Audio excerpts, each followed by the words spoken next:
Hello, my name is Italia Hoops, and today's class is going to be a little bit different than most that you see out there. I'm not actually going to walk you through it. Instead, it's a way to help you structure your own practice to ensure that you're always challenging yourself, seeing progress, and giving you the inspiration to come back to it every single day. I like to start mine in a seated meditation. It doesn't have to be super long. It can be 2 minutes, 3 minutes, whatever you want it to be. I highly suggest to find someone that you like to listen to when you meditate at first so you can kind of learn the ropes. But after a while, you'll be able to do it on your own. And it's a great way to clear your mind of all the clutter that's in your life so that you don't take it into your practice. So I'm practicing my mind before I practice my body. And I think that is super important. And the main reason why I've seen so much progress in my own practice, because there's nothing in the way of me focusing on doing what's the most important for my body and to ensure that I find my flow and I'm always evolving. Let's pick up the pace. Next, I move into warming my body up and stretching as well. So now that my mind is prepped, I am prepping my body before I go into my hoop practice. For your warm up, you want to pick something that you're interested in doing. So I like doing a mix of Pilates and yoga because I want to strengthen myself so I don't get tired as quickly when I hoop.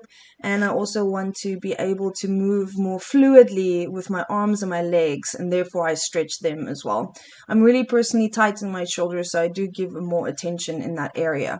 So, whatever your goal is, you're going to need to find a teacher that can help you with that. If it means more flexibility, then find a teacher who can teach that.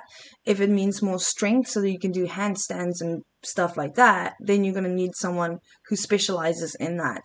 There are tutorials out there, but sometimes it literally is just easier to go to a teacher, learn it, and adapt it into your own practice as quickly as possible. Teachers give you immediate feedback, whereas tutorials left and right kind of leaves you wondering and searching for more. Finally, we're going to go into step 3 is actual hooping. Even though I'm hooping now, I'm actually still doing drills. I do this by playing a game. Here are the rules. I'm on-body hooping in my desired direction. I'm not going to do any off-body tricks, though sometimes you might do them as long as you come back to doing it on-body. I do this for one whole song. And then I move on to my other side, and I tend to start with my non-dominant and then going to my dominant. As you can see here, I'm really into the flow state now and having a fantastic time with it. Science fact, it takes you 10 to 15 minutes before you hit the flow state in the art that you practice. Thank you, Mihai Csikszentmihalyi. Quick reminder, keep hydrated when you practice. So why share this science fact? Well, because I'm in that zone right now, and I did it by prepping myself without the hoop and with the hoop.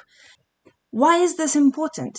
Well, usually you would just walk and start hooping. There's no structure, there's no ideas, there's nothing behind it, leaving you wanting to find that space. And when you do, you might feel like you had to work too hard for it or to exert it. Whereas when you go in it with this structure, when I'm hitting it hard, and all my creative juices are still left over for the actual process instead of trying to force my way into it. In a nutshell, we saved our creativity for the moment when it's the most important for us. This is obviously the best part of your practice today, is this, the play, the pure flow, the just running and going with it. And my practice structure includes this, and it's so important to you becoming a better hooper. Here I've moved on to my double hoops, same thing. I drill things, but I let myself open up to the idea of play and exploring and actually just going with the music. And that's totally okay. We're not looking for perfection here, but we are looking for that play because this is going to help me figure out the things that I want to learn and practice a bit more.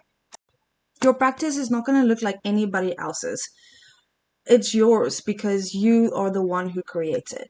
But having that introduction, having that body of play, and then having the last bit where you actually work on the things that you found in your play is going to be so crucial for your advancement and growth. The last step is drilling.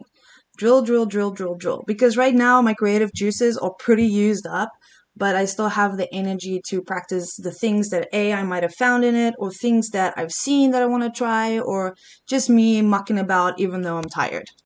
I have a ton more footage of me practicing. I go usually about an hour and a half, but let's move on and finish up this video. Please don't forget to warm down. I'm not always great about this, but I do want to remind people that we need to exit what we just took ourselves through, because it's quite the journey we're taking our bodies on as well as our minds. So now we are doing our exit, and until next time, I want to thank you for watching today, following along, and I hope this helps you improve your own play and your own practice. Happy hooping!